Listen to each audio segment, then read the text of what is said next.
The conference room was silent. Captain Hyunwoo stood before the massive holographic display, watching as hundreds of alien faces stared back at him. Some had multiple eyes. Others were made of light or crystal. A few looked like they belonged in nightmares, but all of them held the same expression: judgment. "Humanity requests membership in the galactic community," Hyunwoo said, his voice steady despite his racing heart. "We come in peace, seeking to learn and share with the galaxy." Ambassador Yuna stepped forward, her hands trembling slightly as she activated her presentation. Images of Earth flooded the display. Cities reaching into the clouds, children laughing in parks, art, music, and scientific discoveries. She showed them the best of what humanity had achieved in its short existence. "We have much to offer," Yuna said. "Our culture is rich. Our people are diverse. We have solved problems of hunger, disease, and energy. We only ask for a chance to prove ourselves worthy." The alien council members whispered among themselves. Their languages created a strange music that the translation devices struggled to interpret. Hyunwoo noticed that many of the elder races, those who had been in space for thousands of years, were not impressed. They looked at humanity like adults looking at troublesome children. Scientist Tai Yang was next. He demonstrated Earth's technology: fusion reactors that could power entire continents, quantum computers that could process impossible calculations, medical advances that extended human life beyond a century, ships that could travel faster than light, though humanity had only managed to explore nearby star systems before making contact with the galaxy. "We are young," Taeyang admitted, "but we are eager to learn. We believe cooperation between species is the key to a peaceful future." A massive insectoid creature rose from its seat. Its body was covered in black armor, and its multiple eyes fixed on Hyunwoo. "I am Counselor Vrethnal of the Vrithak Empire. We have reviewed your history, humans, your wars, your violence, your constant conflicts even among your own kind." Hyunwoo felt his stomach drop. "Every species has a difficult past. We have learned from our mistakes." "Have you?" Another voice spoke. This one came from a being made entirely of glowing crystals.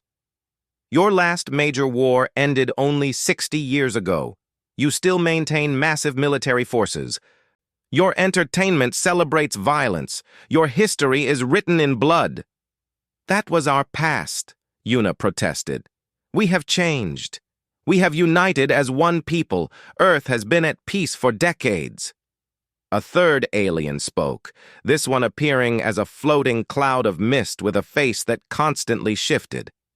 "You have been united for decades. We have been at peace for 10,000 years. Do you see the difference, young species?"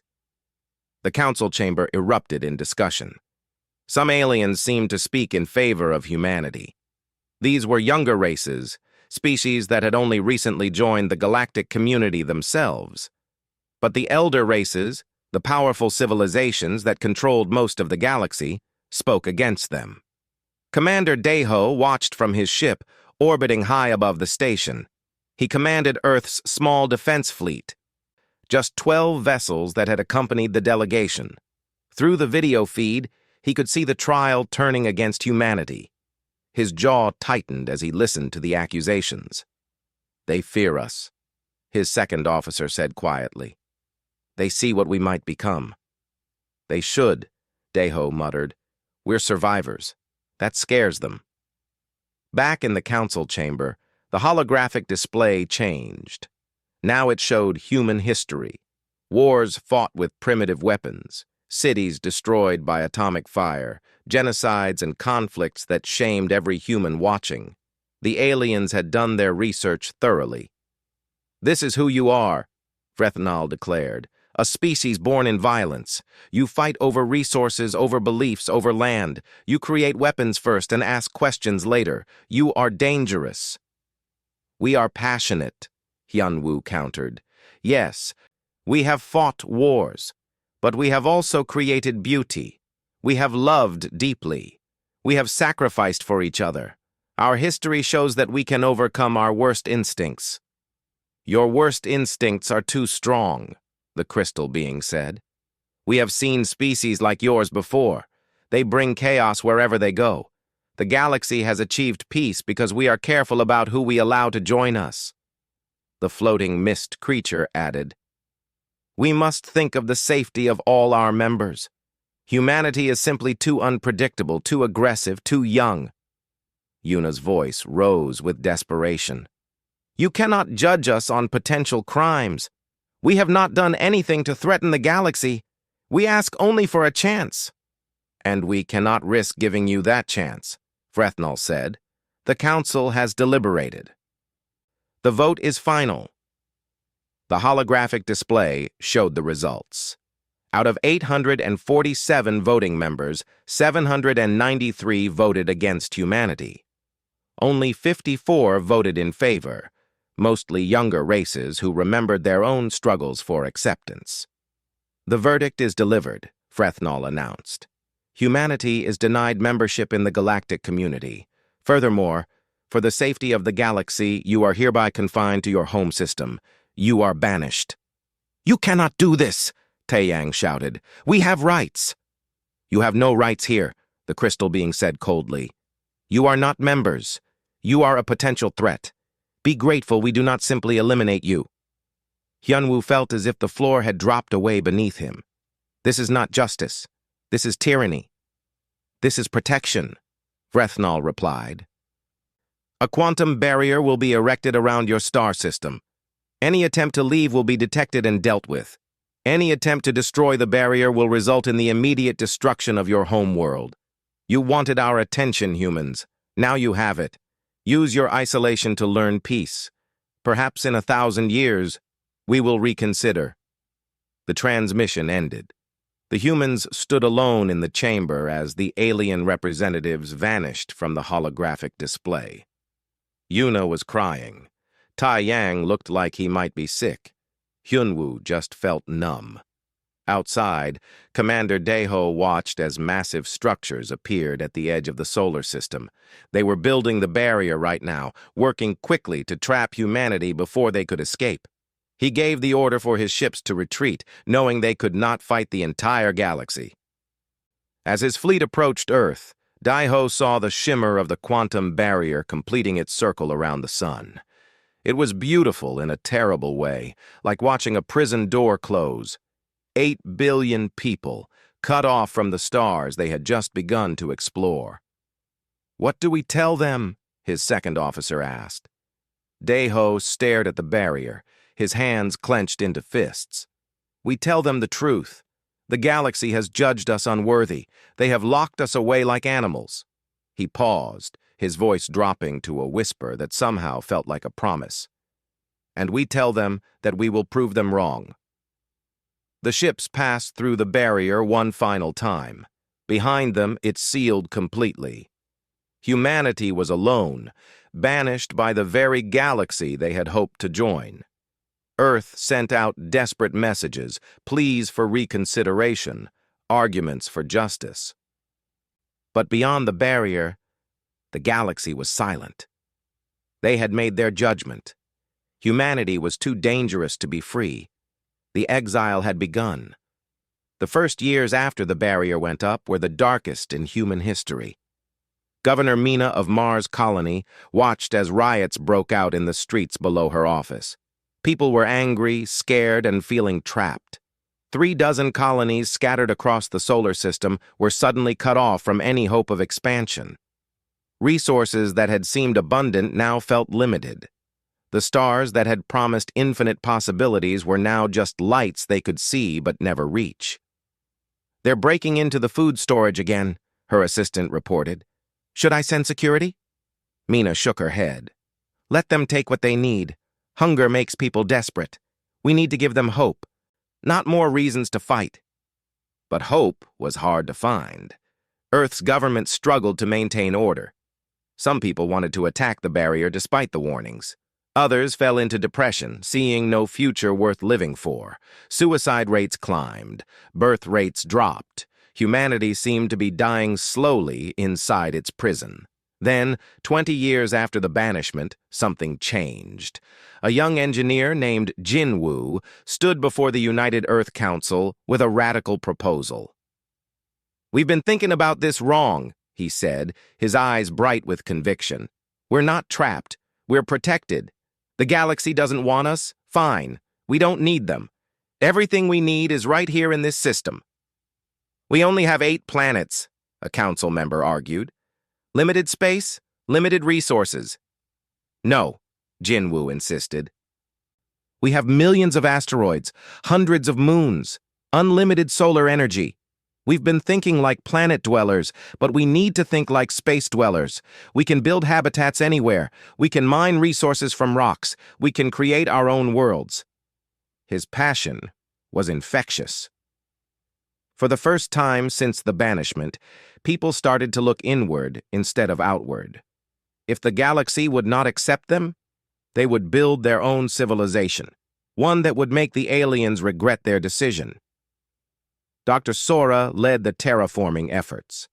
She was brilliant, driven by a quiet anger that never quite faded. Her teams developed technology to transform barren rocks into living spaces. They hollowed out asteroids and filled them with air and water. They built rotating habitats that created artificial gravity. They pushed the boundaries of what was possible. "Every surface is a potential home," she told her teams. "Every rock is a potential city. We will fill this system with life." And they did. Slowly at first, then faster as the technology improved. Mars became fully terraformed, its red surface giving way to blue oceans and green forests. Venus was cooled and given a breathable atmosphere. Even Mercury, so close to the sun, was turned into a habitable world through massive solar shields and underground cities. But it was not enough to just survive. Admiral Seung-ho understood that the galaxy saw humans as dangerous, and he intended to prove them right if they ever returned. "They think we're aggressive," he said to his officers. "Then we'll be the most aggressive force the universe has ever seen. But we'll be smart about it." He created the Solar Defense Initiative, a military doctrine unlike anything humanity had tried before. Every citizen received combat training from childhood. Every habitat doubled as a fortress. Every ship was built with weapons systems. But more importantly, Seung-ho trained his forces in tactics that no alien would expect. "We can't match them in numbers," he explained. "The galaxy has trillions of beings across hundreds of species. We're just humans, so we don't fight fair. We hit hard, we hit fast, and we disappear before they know what happened." His soldiers learned to fight in zero gravity, in asteroid fields, in the crushing pressure of gas giant atmospheres. They trained with weapons both advanced and primitive. They studied every form of combat humanity had ever developed and invented new ones. They became ghosts, shadows, nightmares. While the military trained and the colonies expanded, physicist Hana made a discovery that would change everything. She had been studying the quantum barrier for 30 years, obsessed with understanding the technology that imprisoned her species. "It's not solid," she realized one day, her hands shaking as she reviewed the data. "It exists in multiple dimensions simultaneously. That's why it's impossible to break through conventional means. You can't destroy something that's only partially in our reality." Her research led to the development of phase space technology. If the barrier existed in multiple dimensions, then ships could be designed to slip between those dimensions, moving through spaces where the barrier didn't exist. It took decades to perfect, but eventually, they succeeded. The test flight of the Retribution was witnessed by millions. The ship approached the barrier, its phase drive glowing with strange energies. Then it simply vanished, slipping into another dimension. Sensors tracked it, passing through the barrier as if it was not there. On the other side, it reappeared briefly before phasing back and returning home. Humanity could escape. They could leave. But they chose not to. Not yet. "We're not ready," Junho argued before the council. He had become a philosopher and military theorist, his writings shaping how humanity viewed its exile. "We can't just run away. If we leave now, we're refugees, beggars asking for acceptance. That's not who we are anymore." He published his famous Exile Doctrine, a book that every human read and most memorized. Its core message was simple. Humanity had been judged and found wanting. When they returned to the galaxy, they would return not as equals, but as superiors. The aliens had made them stronger through their cruelty. Now humanity would show them the consequences of that decision. 300 years passed, then 400. The population of the solar system reached 50 billion through cloning technology and artificial wombs.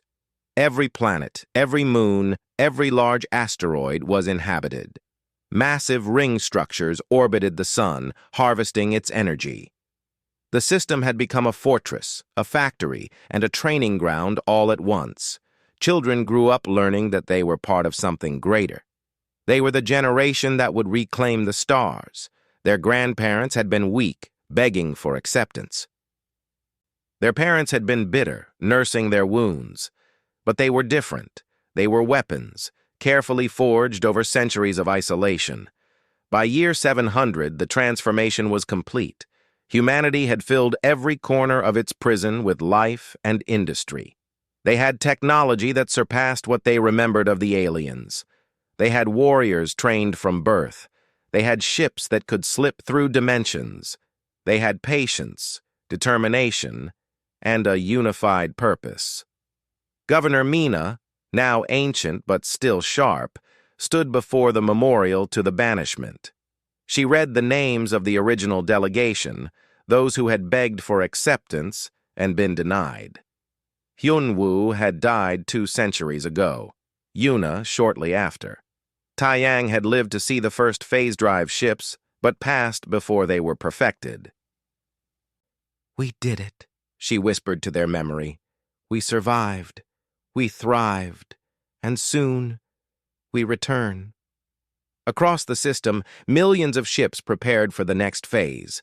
Scout vessels equipped with advanced stealth systems. Analysis teams ready to study the galaxy's current state. Intelligence officers trained in infiltration and data theft. Humanity was ready to step back into the galaxy, but this time, they would do it on their own terms. The exile had been meant to contain a dangerous species. Instead, it had created something far more terrifying. A unified, advanced, and very, very angry empire. The galaxy would soon learn what it had created when it locked humanity away. The barrier still stood, but now it was not keeping humans in. It was keeping the galaxy safe from what humanity had become, and that protection was about to end. Scout Commander Yunbi felt her heart race as her ship approached the quantum barrier. 500 years had passed since humanity's banishment, and she was about to become the first human to leave the solar system in all that time. Her ship, the Shadow, was small and packed with the latest stealth technology. More importantly, it had a functioning phase drive. "All systems ready," her co-pilot Sunho reported. "Phase drive charging." "Execute," Yunbi commanded. The ship began to vibrate. Reality itself seemed to bend around them as the phase drive activated. Then suddenly, they were somewhere else. Not in normal space, but in a strange dimension where everything looked gray and distant. The barrier was visible, but it looked thin and weak from this angle. They passed through it like smoke through a screen. On the other side, they shifted back to normal space. Yunbi stared at the scanner displays, hardly believing what she was seeing. They were outside. They were free. After 5 centuries, humanity had escaped its prison. "Take us to the nearest inhabited system," Yunbi ordered. "Let's see what the galaxy looks like now." What they found shocked them. The galaxy had changed dramatically. The first planet they observed was a burning wreck. Cities lay in ruins. The few survivors they detected were hiding underground, terrified of something in orbit. "Machine signatures," Sunho said, his voice tight with concern. "Thousands of them! They're tearing the planet apart." Yunbi watched through the sensors as massive machines stripped the world of resources. They were efficient and brutal, showing no concern for the lives they were destroying. These were not ships built by living beings. These were weapons designed for one purpose: consumption. "The Ravagers," Yunbi whispered, remembering the intelligence briefings. Even isolated in their system, humanity had picked up faint signals from the galaxy. Stories of a machine plague that was spreading across space, destroying everything in its path. They spent weeks observing, moving carefully from system to system. The picture became clearer and terrifying. The Galactic Council was at war with the Ravager swarms, and they were losing badly. The aliens who had seemed so powerful 500 years ago now looked desperate and afraid. Engineer Ye Jin was part of the second wave of scouts. Her mission was different: establish a hidden base. She chose the Kepler sector, an area that had been abandoned after a Ravager attack. The aliens considered it lost territory.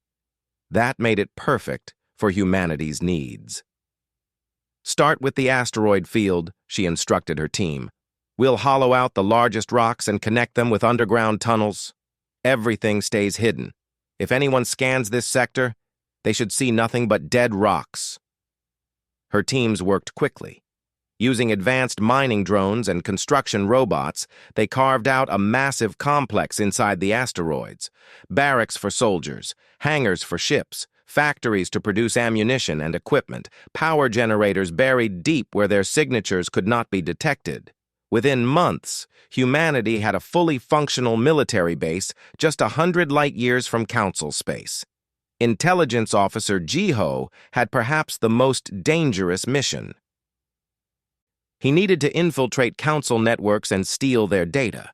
Centuries of technological advancement had made human computer systems far more advanced than what the aliens used.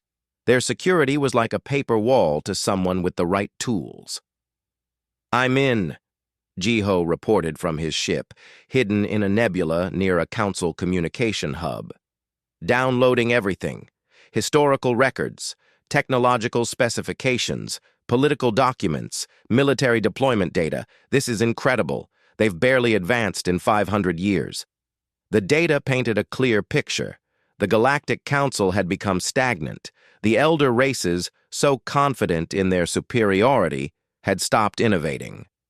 They relied on old technology and outdated tactics. Meanwhile, the Ravagers were adapting and evolving with every battle. The machines learned from each encounter, becoming more efficient killers. But there was more. Jiho discovered something that made him smile despite the danger. Many younger races were unhappy with the Council's leadership. They felt oppressed by the elder species, treated as second-class citizens in their own galaxy. Some had even tried to rebel, but were crushed by Council forces.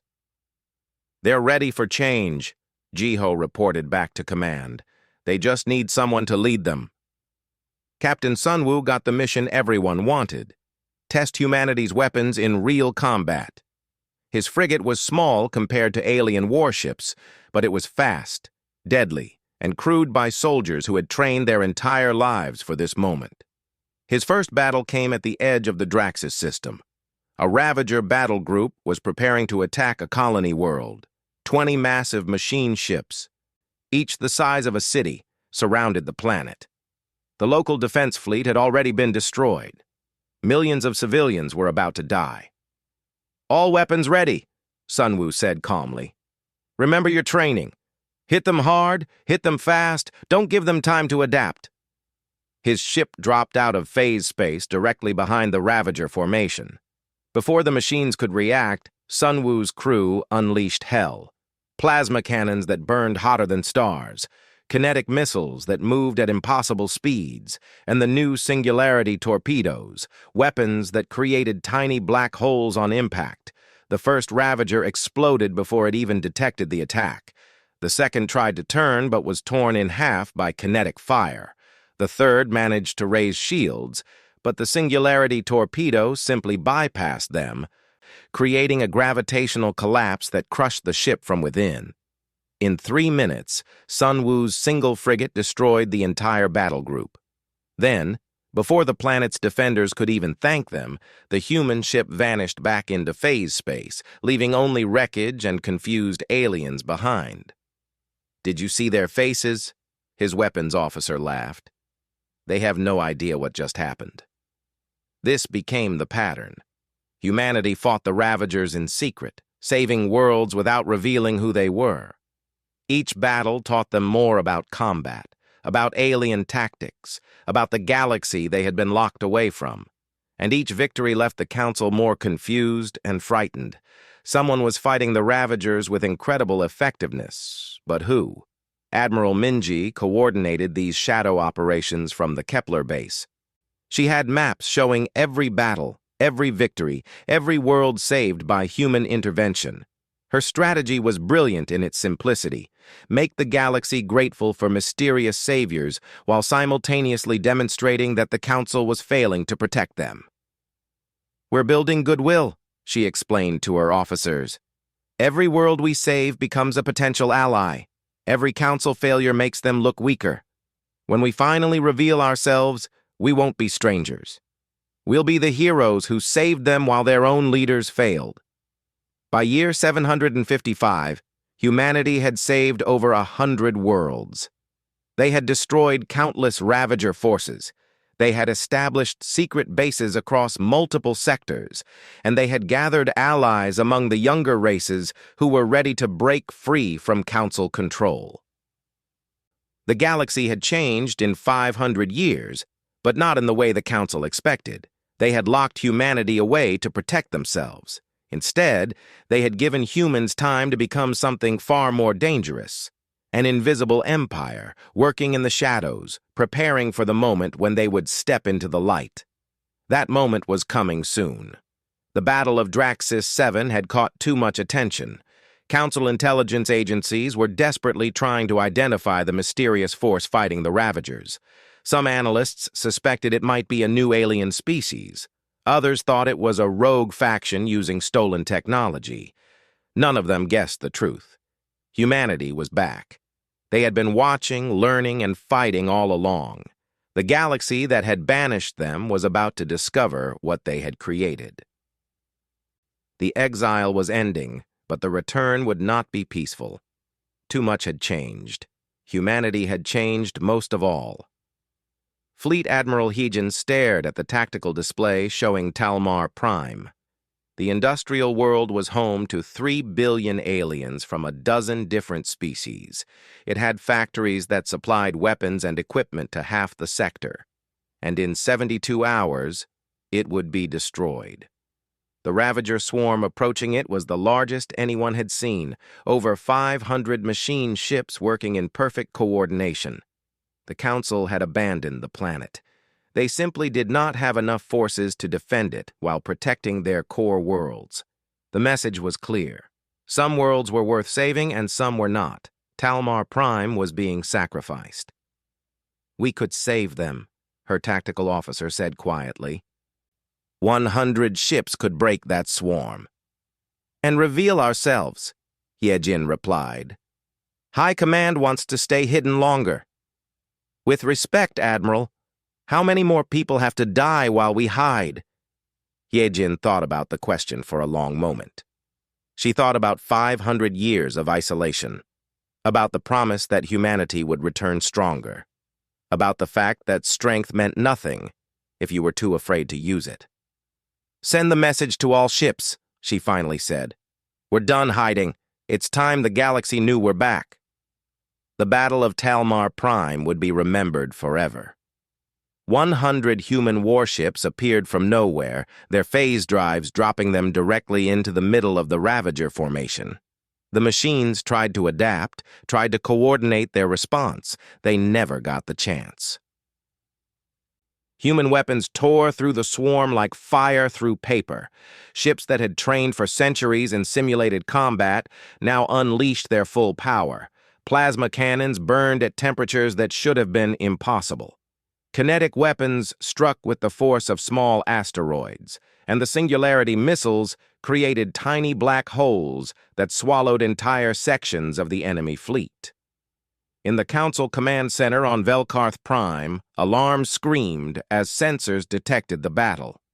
Director Vrethnal, great-great-grandson of the counselor who had banished humanity, watched the display in disbelief. "Who are they?" he demanded. "Where did they come from?" "Unknown signatures," an analyst reported. "Technology we've never seen before. They're using some kind of dimensional travel. They're destroying the Ravagers faster than we've ever managed." "Get me a communication link," Vrethnal ordered. "Now!" The transmission reached Heejin's flagship just as her fleet finished destroying the last Ravager ship. The 3 billion people on Talmar Prime were safe, watching the sky in amazement as their unknown saviors held position above their world. "Unknown vessels, this is Council Director Vrethnal. Identify yourselves immediately and prepare to be boarded for inspection. You are in violation of multiple galactic laws by possessing unauthorized weapons technology." Heejin smiled without humor. After 500 years, this was how they greeted humanity. Not with thanks, but with demands and threats. "Patch me through to every communication system in the galaxy," she ordered. "Everyone needs to hear this." When she spoke, her words were broadcast to billions of beings across thousands of worlds. Ships heard it. Space stations heard it. Even people on planets with primitive radio technology heard it. The galaxy listened as humanity announced its return. "I am Fleet Admiral Heejin of the Human Empire. 500 years ago, your council judged my people unworthy. You sealed us away like criminals for the crime of being young and passionate. We begged for a chance to prove ourselves. You gave us exile." She paused, letting her words sink in across the galaxy. "Very well. We accepted your judgment. We spent 5 centuries in isolation, building ourselves into something stronger. We did not beg. We did not break. We became what we needed to be, and now we return, not asking for your permission, but claiming our right to exist in this galaxy." "You have no rights here," Vrethnal interrupted. "You are in violation of your banishment. Return to your system immediately or face destruction." "Destruction?" Heejin laughed. "You couldn't protect Talmar Prime with your entire fleet. You're losing this war. Your council is failing, and you dare threaten us? We just saved 3 billion lives while you ran away. Who exactly is going to destroy us?" The question hung in the air, unanswered. The truth was obvious to everyone listening. The council was weak. The humans were strong. The balance of power had shifted. Commander Taejun led the liberation of the Koresh sector, while the galaxy still reeled from humanity's revelation. The sector was home to several younger races that had been enslaved by the Lumini for centuries. The crystal beings used them as labor, treating them as property rather than people. "No more," Taejun announced as his forces surrounded the Lumini colonial government. "By the authority of the Human Empire, you are under arrest for crimes against sapient beings. The people you enslaved are now free." The Lumini tried to resist. Their ships were beautiful, glowing with internal light. But beauty meant nothing against human weapons. In minutes, their fleet was disabled and their leaders were in custody. The freed slaves celebrated in the streets while human soldiers stood guard, protecting them from any attempt at recapture. Similar scenes played out across multiple sectors. Humanity was not asking permission. They were taking territory, freeing oppressed populations, and establishing a new order. The younger races welcomed them with open arms. The elder species could only watch in horror as their control crumbled. Dr. Bauman's demonstration of the Singularity Cannon was the final message to those who still doubted human power. The weapon was massive, requiring an entire ship to carry it. But its effect was absolute. When fired at a star, it created a gravitational cascade that caused the star to collapse into a black hole. This is what happens to those who threaten us, Bowman broadcast as a Ravager stronghold system was swallowed by darkness. We have spent 500 years preparing for this moment. We have technology you cannot imagine. We have warriors you cannot defeat. We have patience, determination, and unity. And most importantly, we remember what you did to us. Diplomat Yuri was different from the military commanders. Where they fought, she talked. Where they conquered, she negotiated. She traveled to 63 different species, meeting with leaders who were tired of council rule. Join us, she told them, not as subjects but as allies. The human empire judges species by their actions, not their age. You will have equal representation, equal rights, equal opportunities. All we ask is that you help us build a better galaxy. Her words resonated. These were species that had been treated as lesser beings for centuries. The council had promised them equality, but delivered oppression. Now humans offered them real partnership. The choice was easy. The Alliance of Free Worlds formed quickly, 63 species pledging loyalty to humanity's vision. Together, they represented thousands of worlds and trillions of beings. The council suddenly found itself outnumbered in its own galaxy. Vrethnal tried to rally the elder races. We must stop this before it's too late. Humanity is dangerous. They will destroy everything we have built. But the elder races were divided. Some wanted to fight. Others wanted to negotiate.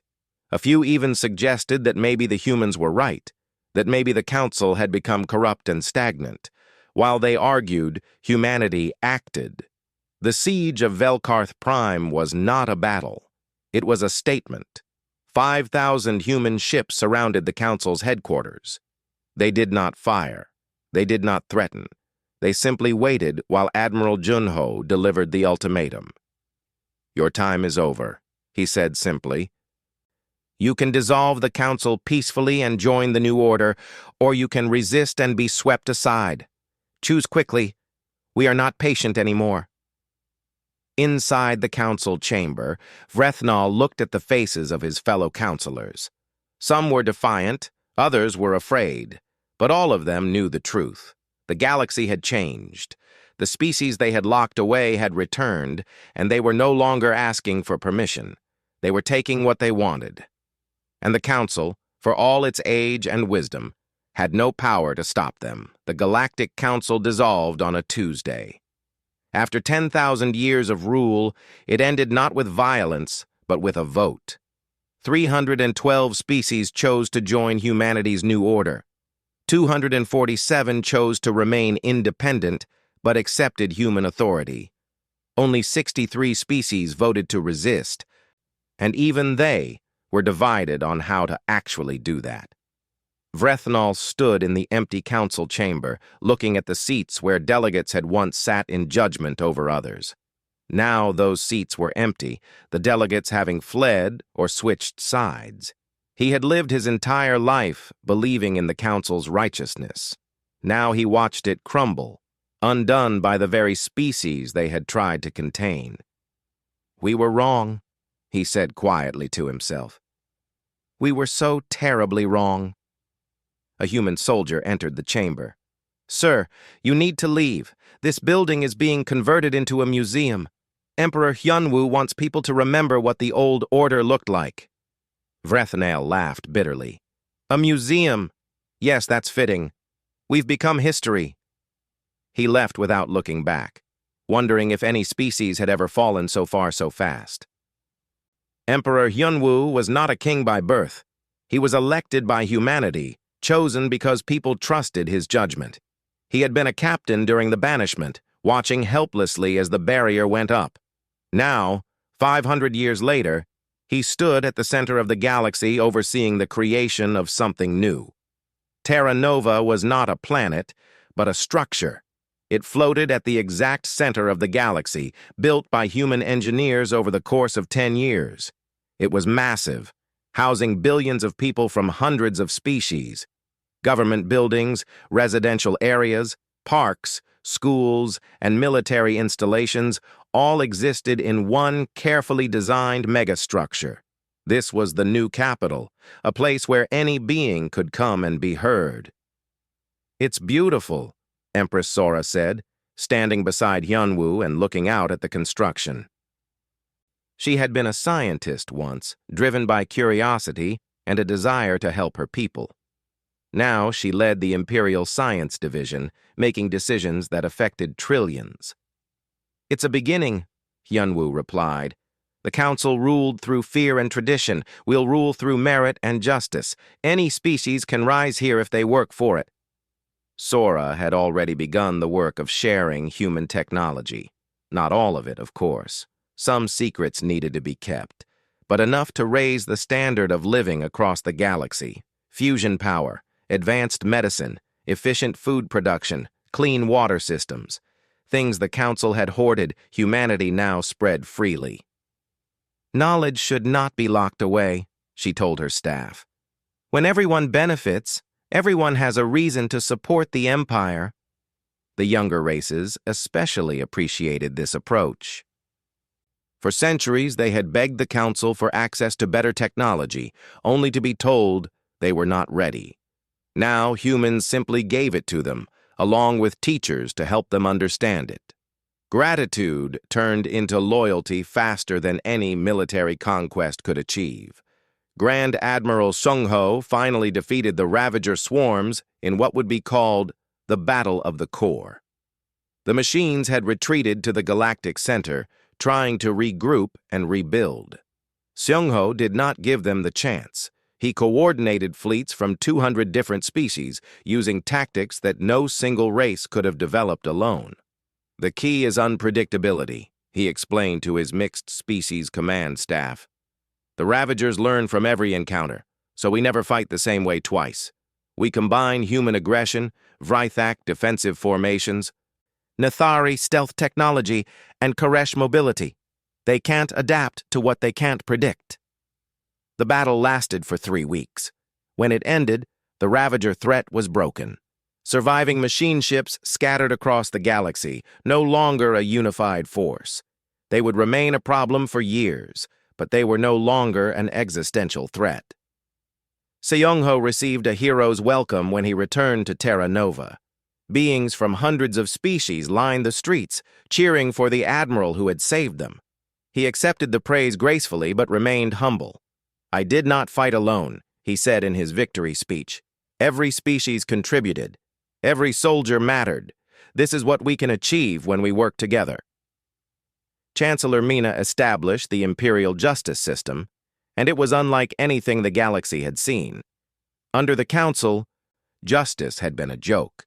Elder races could commit crimes with impunity, while younger races were punished harshly for minor violations. Mina changed everything. "Evidence decides guilt," she declared. "Not species, not age, not political connections. If you commit a crime, you face consequences. If you are innocent, you are protected. This applies to everyone, including humans." The trials of former Council leaders were broadcast across the galaxy. Species that had committed atrocities during their rule now faced judgment. Some were sentenced to prison. Others were ordered to pay reparations to their victims. A few were even executed after fair trials proved their guilt beyond doubt. The galaxy watched in amazement. No one was above the law. Even a human general who had killed civilians during a battle was arrested, tried, and sentenced. Hyunwoo himself attended the trial, making it clear that the Empire's laws applied to everyone. "This is how we are different," he said. "This is why we deserve to lead." Junho, now called the Philosopher Emperor by many, traveled across the galaxy speaking about humanity's vision. He was old now, ancient by human standards, but his mind remained sharp. "We were banished because the Council feared change," he told audiences of millions. They had achieved peace by enforcing stagnation. No one was allowed to grow beyond what the elder races permitted. That peace was a prison, just as our exile was a prison. He paused, letting his words sink in. We offer something different. Progress, evolution, growth. Yes, there will be conflicts. Yes, there will be mistakes. But stagnation is death. A galaxy that does not change is a galaxy that dies. We will change, we will grow, and we will do it together. His philosophy became the foundation of the Imperial Charter, the document that defined how the Empire would function. It guaranteed rights for all species. It established methods for peaceful resolution of conflicts. It created systems for technological sharing and economic cooperation. But most importantly, it enshrined the principle of merit above all else. You are judged by your actions, the Charter stated. Not your species, not your homeworld, not your history. What you do defines what you are. 5 years after humanity's return, Terra Nova officially opened as the galactic capital. Representatives from 800 species gathered for the ceremony. Hyun-woo stood before them.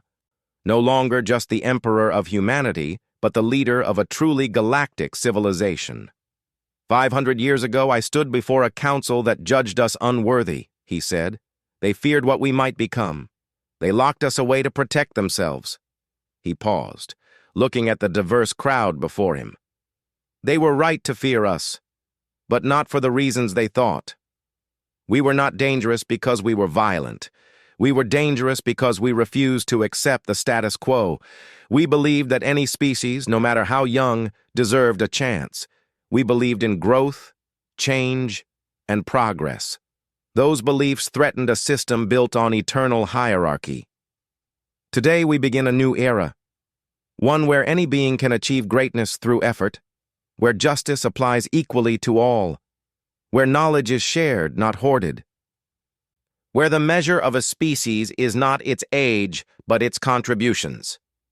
The crowd erupted in applause. Not everyone supported the Empire, of course. Some species still resisted. Some still believed in the old ways. But they were a minority now, and even they could not deny that the galaxy was better under human leadership than it had been under the Council. In the museum that had once been the Council chamber, a young Vrithak cadet stood looking at displays showing humanity's banishment. She was part of the first generation to grow up in the Empire, too young to remember the old order. Her teacher, a human, stood beside her. "Why did they banish your people?" she asked. "They were afraid," the teacher replied. "Fear makes people do terrible things. But you came back. You proved them wrong." "Yes, we did." The cadet looked at the final display, showing the moment the council dissolved. "I'm glad you came back. My people needed to learn. We all did." The teacher smiled. "We all still have much to learn. That's the point."